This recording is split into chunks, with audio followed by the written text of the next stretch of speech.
Greg, you've been playing a game which I'm very eager to hear about. I want to know, did you finish it? Finished in the sense that I've cleared all the main missions and beat the final boss. That's finished. Okay, well, very good. Yeah, I'm considering it finished yet.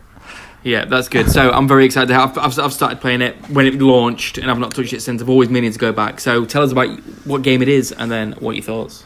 Well, obviously last week I was playing Hana Samurai, and that was sort of like clearing up one of the final remaining 3DS games that I had. I've went back to the Wii U this week to sort of clear up some games in it as well. And I went for Starfox Guard, which is obviously it came out along with Star Fox Zero, which I know it doesn't have that great reputation. I love Star Fox Zero, had an amazing time with it, but Starfox Guard kind of just got left sealed. I never really bothered to try and get into it until now. And I know it's probably quite a short game, but basically Starfox Guard, it's obviously not a traditional Star Fox game, because it's like you're working security cameras basically. So it starts off, honestly there's not that much of a story to it, but I can't even remember what it is. I just know you're working for Slippy Toad's uncle.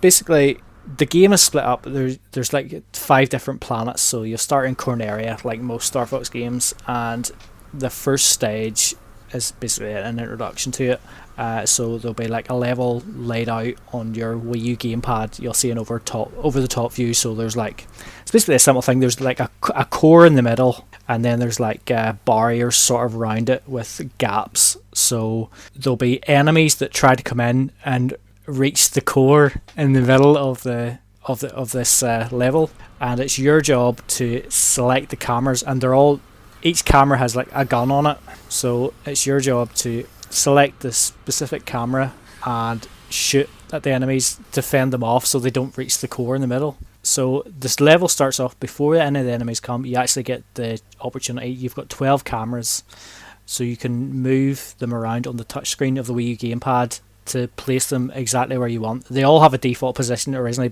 and that's generally good enough to do the job I know, but you can move them around wherever you want. So you'll do that, and then you'll jump in, and there'll be different types of enemies that come. There'll be some that aren't actually aiming to come to the core in the middle. There'll just be ones that are there to like destroy cameras or block your view, or like some of them have like magnets, so your cameras are all sort of attracted to it, so you can't really shoot properly. Your aiming's really off, so you can deal with those. But the main ones are, you'll see them on your map.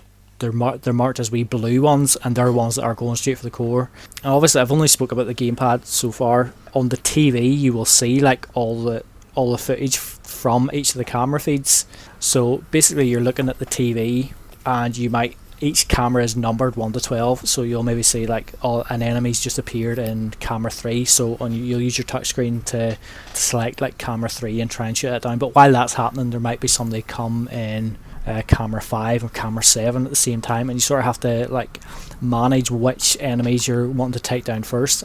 Some enemies might have like a shield up, so you can't shoot direct at them. You have to wait till they come into a position where you select a different camera and try and shoot from behind to take those out. And it's actually quite a lot of fun. Like, I had a really good time with it. It does get quite repetitive. There's about 50 normal missions in it, and I think there's also 50 extra missions that you can do, and I only tried to do one of the extra missions, and it sort of flipped what way it works, because in the normal game you can shoot as many times as you want, and you'll unlock different like upgrades for your cameras the more you play. So you might have one where you can like select a charge shot and place it on a camera, or you might have one where you can lock onto multiple enemies, or one that slows down time. In the extra mission, it was only giving you a limited amount of bullets to clear out all the enemies, and if you ran out of bullets, the mission was over. So I'm sure there's probably quite a few different variations on that, so I may actually go back and see that, because like I said, I had a lot of fun. And there's boss fights throughout as well, so basically you have your 5 planets, and they're all split into like 3 different areas. So in each of those 3 areas, they'll be split into 3 different missions as well. So you'll do those 3 missions, then you move on to the next one, and after each set of 3 there's like a boss fight at the end, and they're nothing particularly difficult, and I kind of found that throughout the whole game. I imagine the extra missions give you a much greater challenge. The whole game was pretty straightforward, and that included the bosses, but they were actually genuinely really fun to play, and like figuring out all the different enemies, the way to take them out, pretty good. There's even like some like invisible enemies come in, but you'll see their shadow coming.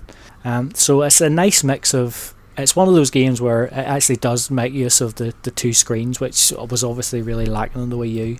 So constantly flicking between the TV and the screen on the Wii U gamepad. Yeah, it's a fun game, and I think it's worth giving it a go, because it only really takes probably about 4 or 5 hours to go through all the main missions. Did you have Jacob trying to help you by looking at the TV and going, Daddy, number 3? Well, he was one of the, like, whenever I picked it out, I thought, you know what, I might be able to play this with my son, but he's not through yet, but he actually is really good with his numbers, so like he can count up to 20 and stuff, and he recognise a number if you show him it, but whenever I'm trying to play, he's just shouting out random numbers on the screen, so he's not really helping.